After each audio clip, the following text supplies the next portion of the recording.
ప్రపంచంలో ఎక్కడున్నా మీ గోత్రనామాలతో వేదమందిర్ నిర్వహించే ఆన్లైన్ పూజలు హోమాల ద్వారా దైవ అనుగ్రహాన్ని పొందండి. మీకు తెలియదు ఏముంది, మీకు తెలిసే ఉంటుంది కదా. మండలాధీశుడు అని ఒక సినిమా చేయించాడు. కృష్ణ గారును చచ్చిపోయాడు హనుమంతుడు గారు వాళ్ళు కూర్చొని పట్టుబట్టి గొడవ చేసి 4 రోజులు ఏఆర్ఎస్ గార్డెన్లో నా బ్యాడ్లకు అప్పుడే ఆయన షూటింగు, నాది ఇంకో సినిమా 2 అదే ఏఆర్ఎస్ గార్డెన్లో మెడ్రాస్లో షూటింగ్. ఎవరిది? ఇంకొకరిది? నాది ఏదో సినిమా జ్ఞాపకం ఎన్టీ రామారావుదా? లేదు, నేను మామూలుది. ఈయనది కృష్ణ గారు దాంట్లోనే. Okay okay. ఇద్దరం ఉన్నానని పిలవడం, నాకు షాట్ ఖాళీ అయ్యేప్పుడల్లా కూర్చోబెట్టి మోరల్ క్లాసు, నా మాట విను, నువ్వు చెయ్యి, ఎంత పేరు వస్తుందో నీకు తెలియదు, అది ఇది అని గొడవ. కృష్ణ గారు అప్పటికే సినిమా మొదలైంది. భానుమతి గారు కమిటీ అవటం ఇవన్నీ నాకు తెలిసి సాగుతుంది అంతా. ఆ డేట్లు చూసేవాడేమో గొడవ. వాడేమో కృష్ణ గారి దగ్గర కొన్నాళ్ళు పని చేశాడు పద్మాలయాల్లో. జ్యోతి ప్రసాద్ వాడు ప్రొడక్షన్ మేనేజర్. చంపేస్తున్నారండి కృష్ణ గారు, నా మాట వినండి, చెయ్యండి, పర్లేదు, ఏమవుతుంది అది ఇది అని. నాకేమో భయం, ఎందుకు మనకి తలకాయ నొప్పి, కాంట్రవర్సీ అని. పైగా పెద్ద ఆయన మీద సినిమా, ముఖ్యమంత్రి. సరే అని చెప్పి భయపడి ఆగుతుంటే ఈ లోపల బ్యాంకు నుంచి లెటర్స్ రావడం మొదలెట్టినాయి. చేస్తావా లేకపోతే రిజైన్ చేస్తావా, చేస్తా ఇలా అని. సరే అట్టాగా వచ్చింది ఉద్యోగం గురించి, చేద్దాం, సక్సెస్ అయ్యాము ఓకే, లేదంటే మన ఉద్యోగం అనుకుంటుంది మన బోధానికి కానీ నేను డిసైడ్ అయ్యా చివరికి. సరే కమిట్ అయ్యాను. అది చాలా గ్రాండ్ సక్సెస్ అయింది. బెదవాడలో కూడా కొంచెం దెబ్బలు కూడా తిన్నాను ఆ సినిమాకి. ఎందుకు? అప్పుడు ఖమ్మంలో సినిమా చేస్తున్న పిఎల్ నారాయణ డైరెక్టర్,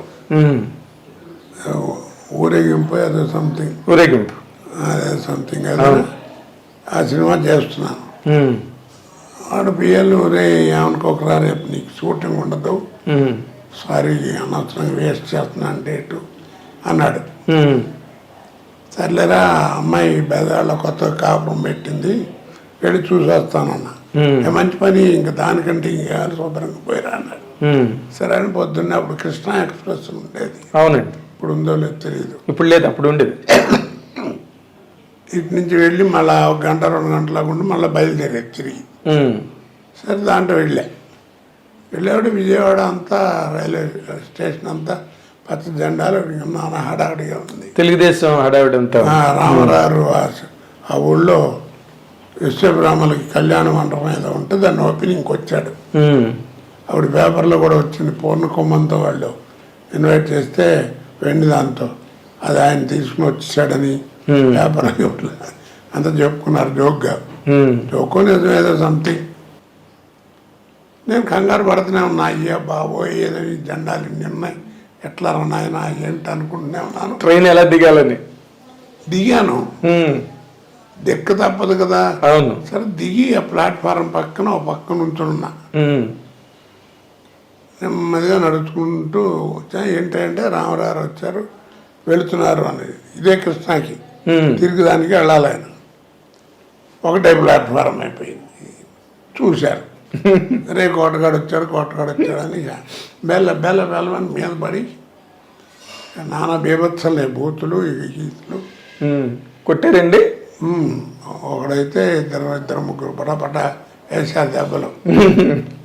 అది నీచంగా ఉండని చెబితే ఒకడైతే ఇక్కడ కూర్చుని ప్యాంటు జిప్ కూడా తీసి కానీ లాంటి కొడక నీకేంట్రా ఏమొచ్చిందో బేపన ఇలా బూతులు ఇష్టం తిట్టం చేయటం చేస్తుంటే ఏం చేయాలి అర్థం కాదు. చచ్చిపోతానేమని భయం. అదేలే, లక్కీగా అటు ఇటు దొల్లిగడు తప్పని తుడితే ఆ పక్క నుంచి పారిపోయా. బయటకు వచ్చి రిక్షా ఎక్కాను నుంచుని, ఓపెన్ టాప్ రిక్షా అంటే. సరే అందలేదు. ఆ టైంలో పోలీసు వాళ్ళు వచ్చి మొత్తానికి పంపించారు. అలాగా బ్యాడ్ ఇన్సిడెంట్లు కూడా జరిగినాయి చెప్తున్నా. అదే కాకపోతే నాకేంటంటే దానివల్ల సినిమాలు పోయినాయా భయం ఉండేది కాదు.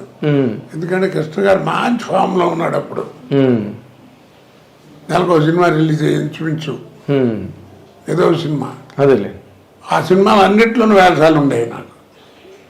అదేలేండి. ఆయన వాళ్ళకి మారల్, మీరు మంచి నటుడు అవడమే కాకుండా మారల్ రెస్పాన్సిబిలిటీ కూడా ఉంది కదా. ఆయన చెప్పకుండా అన్నింట్లోనూ ఉండేది.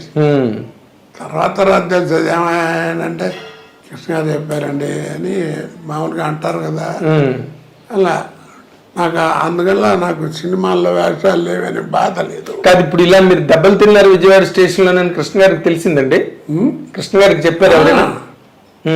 వచ్చిన తర్వాత కృష్ణ నవ్వుకుంటూ ఆయన ఏమైనా కొట్టారంట కదా ఆయన సరదా అవతరాలని గమనించడం అంటే జోక్ నిజంగా. అవును, ఆయన సినిమా పోయినా ఆయన అలాగే మాట్లాడేవాడు. మాట్లాడి అవును, దానికి ఒక ఉదాహరణ ఉంది. ఒక సినిమా రైతు బిడ్డ ఏదో సినిమాలో ఎదురుకుండా భరద్వాజ ఆఫీస్ ఉండేది ఎదురుకుండా వాళ్ళ నాన్నగారి ఇంట్లో ఎదురుకుండా ఇంట్లోనే.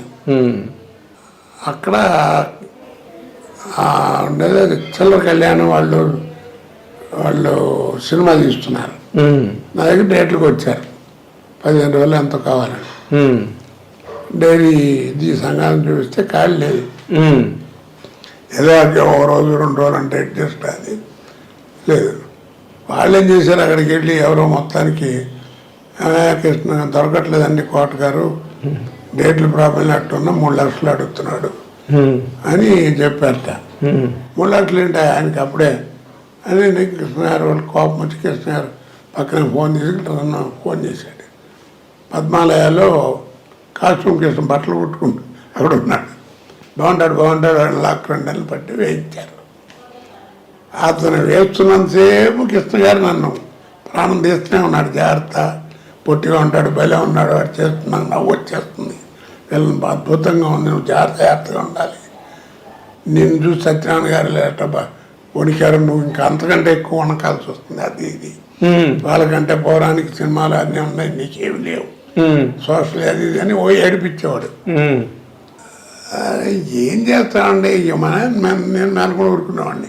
డేట్లు లేవు కదా, ఏం చేయాలి? కర్మ అట్లా చెప్పారు చేశారని మనకు తెలియదు కదా. అవును, ఇవన్నీ తర్వాత తెలిసింది. ఆ సినిమా తెనాల్లో చిట్టి అంటారే మహారాజు కొడుకు, అవును, తిరుపతి చిట్టి, వాడు డైరెక్షన్లో రైతు బిడ్డ ఏదో సినిమా చేస్తున్నా. అక్కడ ఈయన హీరో. రైతు భారతమా? కాదు, రైతు బిడ్డ లాంటిది ఏదో. Okay okay. సినిమా చేస్తుంటే కోట సినిమా పోయింది, ఫ్లాప్ అయింది, అట్టర్ ఫ్లాప్. వాళ్ళే రిలీజ్ ఆయనకి అక్కడ గుంటూరు దగ్గర షూటింగ్. నువ్వు ఉంటే బాగుండేది అన్నారా అందరూ. అక్కడ కాస్ట్యూమ్ కృష్ణ ఇచ్చాడు, మొత్తం పోయింది సినిమా అది అని ఆయన నవ్వుకుంటూ చెప్పాడు. ఏంటి మాట్లాడవేమిటి అన్నాడు.